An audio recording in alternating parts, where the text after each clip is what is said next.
আসসালামু আলাইকুম, welcome back to my channel. প্রিয় দর্শক, দূরের এবং কাছে দেশ বা দেশের বাইরে যে যেখান থেকে ভিডিওটি দেখছেন সবাইকে আজকে নতুন আরেকটি রেসিপিতে আমন্ত্রণ জানাচ্ছি।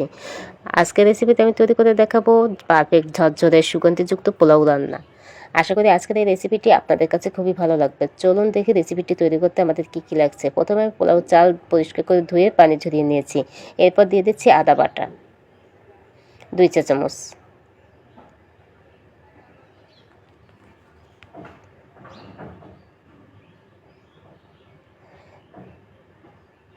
দিয়ে দিচ্ছি 5-6টা লং, 4টি এলাচ। এরপর দিয়ে দিচ্ছি 4 টুকরো দারচিনি,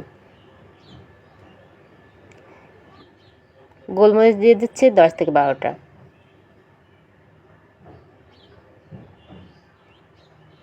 তেজপাতা দিয়ে দিচ্ছি 2টো। ভাজার জন্য পোলাও চালে দিয়ে দিচ্ছি তেল, এরপর দিয়ে দিচ্ছি ঘি।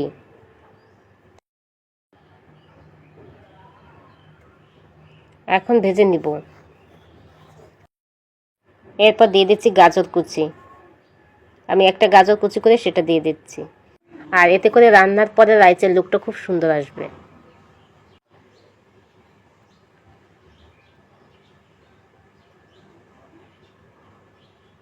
দিয়ে দিচ্ছি আরও কিছুটা সয়াবিন তেল। এরপর মিডিয়াম আঁচে চালটা ভেজে নিব। দিয়ে দিচ্ছি এ পর্যায়ে 10 থেকে 12টা কাঁচামরিচ।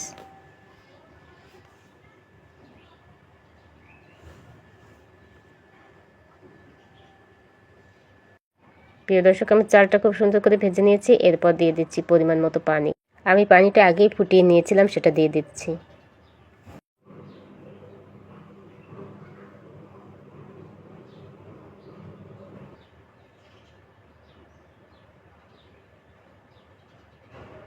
দিয়ে দিচ্ছি গুঁড়ো দুধ। এরপর দিয়ে দিচ্ছি স্বাদ মতো লবণ।